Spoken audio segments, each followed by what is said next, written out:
So I'm giving up. Unfortunately, I cannot continue in the garage space where the car is.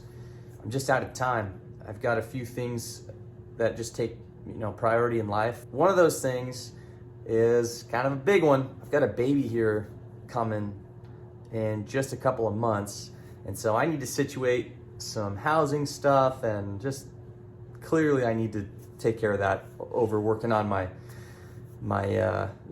passion project here. And I told my buddy Andrew that I would only have the car in here for a certain amount of time, and I'm over that time. So I need to get going.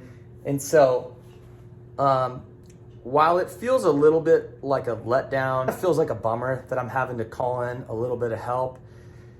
But, it is what it is, man. Life is, doesn't always go as you plan. I'm going to have to get a little bit of help with the engine. There's a few pretty critical things that I'm running into, whereas like balancing the generator, I'm missing like a little spacer. So that's actually why the fan on the generator wasn't really cooperating with me. I got this new Bosch generator, and it's missing one of the drive shaft spacers, so the fan's not spinning freely. I can't just start this thing right here. I do have an engine stand, but it's buried in my storage.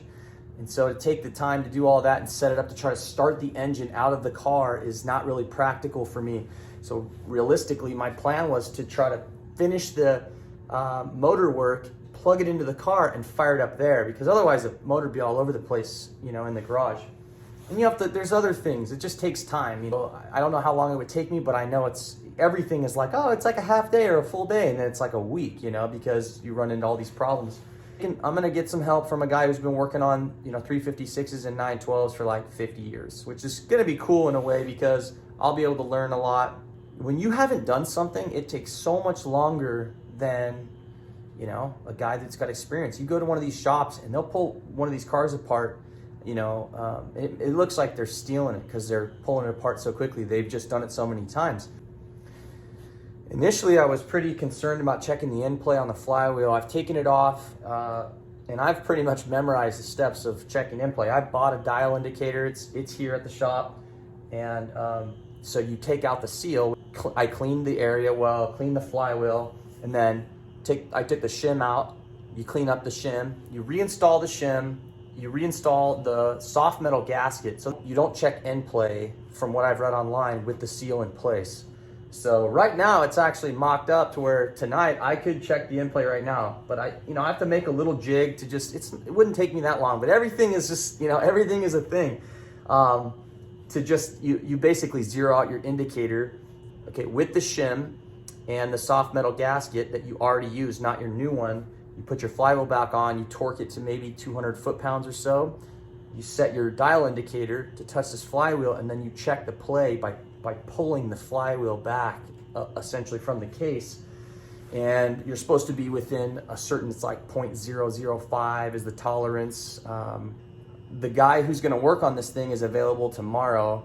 And so I've been doing everything I can to sort of get it ready for that. I just installed the new sump gasket right now, and then put a new oil drain plug in it. The main thing that I think I'm gonna run into an issue with on this is gonna be the Solex carburetors. So my understanding is that if they don't run well, which they're old, and I'm sure they're gonna need, it's not like a regular carburetor where it's just a little quick rebuild kit. They actually have to be machined, and I don't know that much about them. I don't know. I just know that they're more complicated than a typical, basic little carburetor.